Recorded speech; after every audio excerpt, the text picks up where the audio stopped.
is heat transfer inside of a vacuum. Our group members were Anna Norris, Tyler Roman, Gabriel Riveros, Riley Culver, and then Colby Harborough. This is concepts behind the vacuum. So in this class we talked about two separate types of vacuums. You got a kinetic pump vacuum and then an entrapment pump vacuum. So for Yeti tumblers, the kinetic vacuum, it uses a process where it pumps low pressure air into the system. So it forces all the other matter inside of the system to find a way out.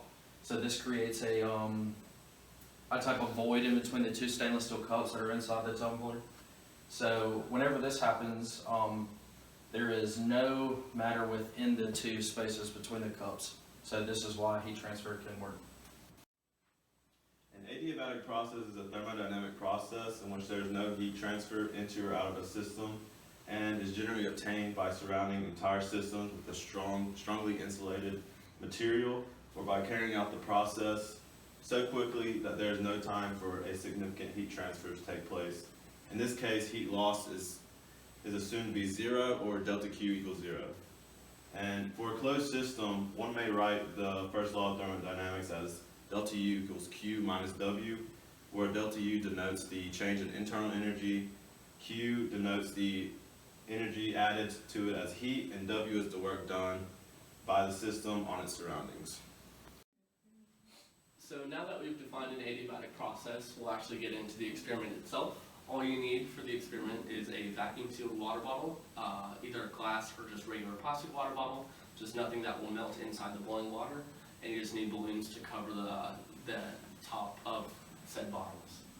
To start off, it's pretty easy. All you need to do is fill both water bottles with about a fourth of its volume in water, and then you submerge each in the boiling water and then cover it with the balloon, and from then on you just wait and see what happens.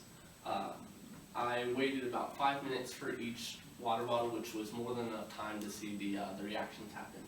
So the result was we found that the glass bottle had completely inflated the balloon just because of the heat transfer in terms of it not being an adiabatic process, so there is heat transfer and it's doing work on the balloon.